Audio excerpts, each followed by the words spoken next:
কুরাইশদের বয়কট তুলে নেওয়ার পরে মহানবী সাল্লাল্লাহু আলাইহি ইসলামের জীবনে শুরু হয় এক অত্যন্ত কঠিন অধ্যায়। বয়কটের দুঃসহ সময় পার করার পরও এই বছরটি তার জন্য হয়ে ওঠে শোকের বছর। এই সময়ে তিনি হারান তার সবচেয়ে আপনজনদের মধ্যে দুজনকে, তার প্রিয়তমা স্ত্রী খাদিজা রাদিয়াল্লাহু ও স্নেহময় চাচা আবু তালিবকে। তাদের এই অপূরণীয় ক্ষতি নবীজির জীবনে গভীর প্রভাব ফেলে এবং তার দাওয়াতের পথকে আরও কঠিন করে তোলে। বয়কটের পর যখন মুসলিমরা মক্কায় ফিরে আসে, তখন আবু তালিবের শরীর খারাপ হওয়া শুরু হয়। ধীরে ধীরে তার অসুস্থতা এতটাই বেড়ে যায় যে কারো আর বুঝতে বাকি ছিল না যে তার জীবনের শেষ সময় চলে এসেছে। যখন আবু তালিব তার মৃত্যু শয্যায় ছিলেন, মহানবী সাল্লাল্লাহু আলাইহি ইসলাম তার কাছে আসলেন। তাকে বললেন, চাচা, আপনি শুধু একবার বলুন, লা ইলাহা ইল্লাল্লাহ।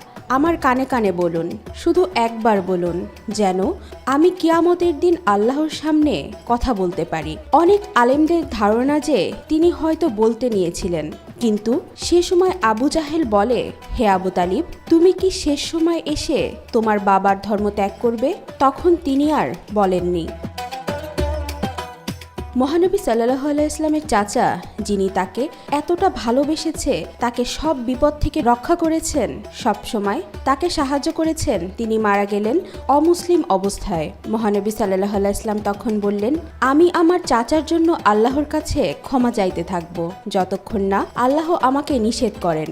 এরপর আল্লাহ সূরা তাওবার 113 নম্বর আয়াত নাজিল করে মহানবী সাল্লাল্লাহু আলাইহি ইসলামকে নিষেধ করে দেন যেন তিনি আর তার চাচার জন্য দোয়া না করেন।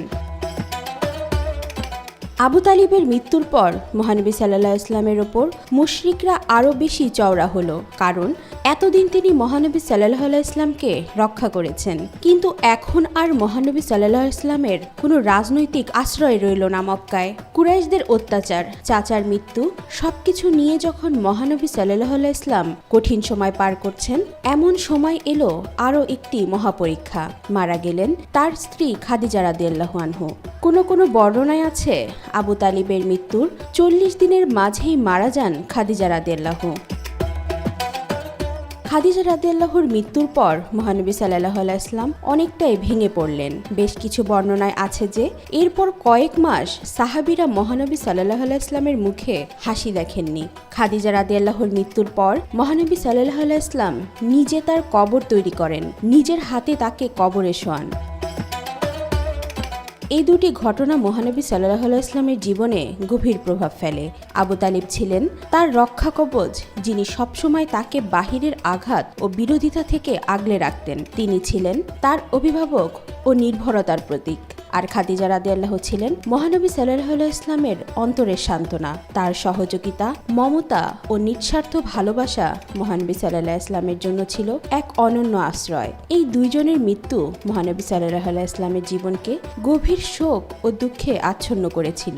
তাই এই বছরটি তার জীবনের সবচেয়ে বেদনার বছর হিসেবেই পরিচিত। ওয়াহিদা পারভীন ঈশিতা, আজকাল।